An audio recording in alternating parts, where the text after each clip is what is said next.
Welcome, everyone! Today we're diving into a fascinating Blitz encounter between two modern chess giants, Magnus Carlsen and Hikaru Nakamura, at the 2014 World Blitz Championship. Magnus begins with the Scotch opening, choosing a line that appears less frequently than openings like the Rui, Lopez, or Italian game at elite level. Hikaru responds with the active bishop c5 setup, one of the most respected ways to meet the Scotch. Both players develop naturally. Magnus places his bishop on g5, pinning the knight on f6 and creating early pressure. Hikaru pauses for a moment, clearly thinking through his preparation before continuing his development and castling kingside. An important question now faces Magnus. Where should his king go? He can choose a queenside castle after bringing the queen out, or continue developing in castle kingside. Magnus places his queen aggressively, increasing pressure on the center. Hikaru answers with the energetic knight jump to d4, occupying central territory and inviting exchanges. If the knights are traded, black's bishop becomes extremely active, landing on d4 and creating tactical possibilities against white's position. Magnus spends some valuable time evaluating the position before committing to long castling. The game immediately takes on a sharp character. Hikaru considers capturing on c3. If white is forced to recapture with a pawn, the queenside structure becomes damaged, and black gains long-term targets. Eventually, the exchange occurs, and Magnus accepts the structural weakness. However, white gains dynamic compensation.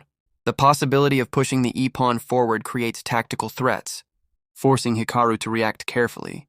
Black places a rook on e8 while Magnus completes development by bringing his bishop to c4. Although white's pawn structure is compromised, the pieces are very active. Black, meanwhile, hopes to exploit the weakened queenside later in the game.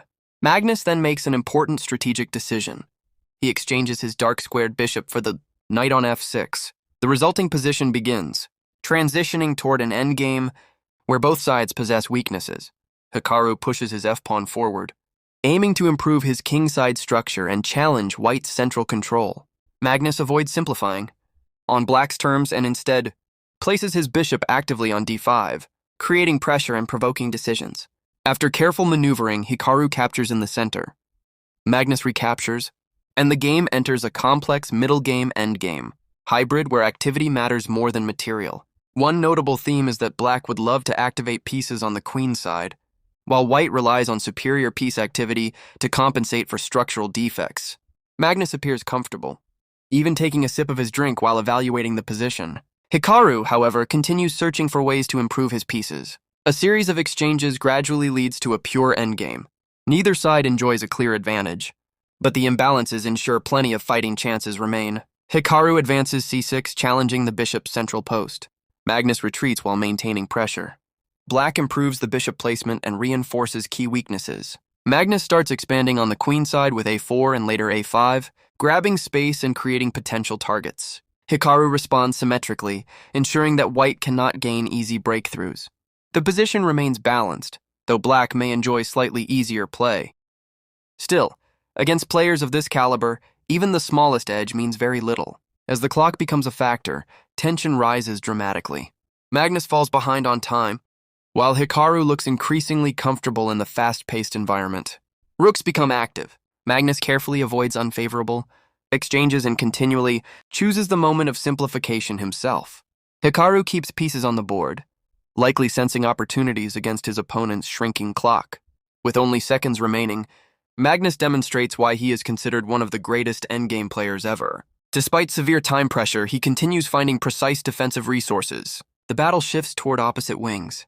White creates a dangerous passed h-pawn, while black generates counterplay on the queen side. Both players push for winning chances rather than settling immediately for a draw. Magnus attempts to support his passed pawn with active rook play. Hikaru responds accurately, bringing his king just in time to stop the advancing pawn. Eventually, the remaining pawns disappear one by one.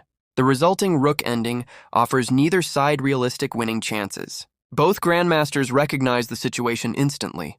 After a final sequence of checks and repeated moves, the players look at each other and agree to a draw. What an incredible contest, full of strategic ideas, endgame technique, and relentless fighting spirit from start to finish. Even in a drawn game, both players demonstrated why they have been among the strongest Blitz players in the world for so many years.